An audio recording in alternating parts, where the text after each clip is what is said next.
নাটক মহানাটক লঙ্কানদের বিপক্ষে টি-20 বিশ্বকাপে টস জিতে ফিল্ডিংয়ের সিদ্ধান্ত নেয় দলপতি নাজমুল হাসান শান্ত। প্রথমে বোলিং করতে নেমে ভালোভাবেই শুরু করে বাংলাদেশ দল।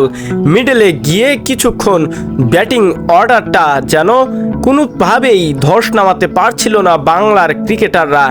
10 ওভারের পর যখন রান রেটের গড় ছিল 8-এর উপরে, ঠিক সে সময়ই একটা ব্রেক থ্রো দেন বাংলার লেগ স্পিনার রিশাদ হোসেন। এরপর থেকে একের পর এক প্রতি ওভারে উইকেট পাওয়ায় বাংলাদেশকে আর বেশি কষ্ট করতে হয়নি। কিন্তু বাংলাদেশ দ্বিতীয় ইনিংসে মাত্র 124 রানের টার্গেটে ব্যাট করতে নেমেই ব্যাটারদের যেন হাঁসফাঁস থামছিলই না। প্রথম ওভারেই উইকেট, দ্বিতীয় ওভারে আরও এক উইকেট, একের পর এক উইকেট হারিয়ে এদিন আবারও বিপর্যস্ত বাংলার ক্রিকেটাররা। স্টেডিয়ামে থাকা সাধারণ দর্শকরা অনেকবারই প্রশংসা কুড়িয়েছেন সাধারণ ক্রিকেটারদের, কিন্তু এর পরেও দলপতি নাজমুল হোসেন শান্ত নিজের সেই ভেতরের যে খেলাটা সেটা দেখাতে ব্যর্থ হয়েছেন এ ম্যাচেও। শূন্য মেরেছেন বাংলার আরেক ক্রিকেটার ওপেনার সৌম্য সরকার।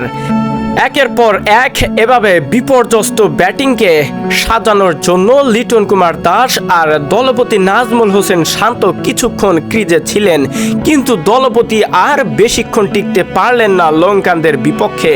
শেষমেশ বাংলাদেশ যেভাবে জয়টা পেল লঙ্কানদের বিপক্ষে, সেটাতে ক্রিকেটাররা খুশি হবেন। কেননা এত শত সমালোচনার পর একটা জয়, তাও আবার মাত্র 124 রানের। 20 ওভারের খেলায় 124 রান, অর্থাৎ বলে বলে রান। তারপরেও ব্যাটারদের হাঁসফাঁস থামছিলই না লঙ্কানদের বিপক্ষে।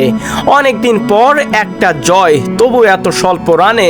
যাই হোক, দলের জন্য অনেকটা বড় অর্জনই বলে আশা করেছেন দলপতি নাজমুল হোসেন শান্ত। বোলারদের দাপটেই অল্প রানে আটকাতে সক্ষম হয়েছে বাংলার ক্রিকেটাররা। তাই তো এদিন যেভাবে বোলাররা নিজেদেরকে ঝালিয়ে নিয়েছেন, সেটা দলের জয়ের জন্য অনেক বড় অর্জন ছিল। এই রান যদি 150 থেকে 70 যেত, তাহলে বাংলাদেশ কিভাবে সেই তরিটা পাড়ি দিত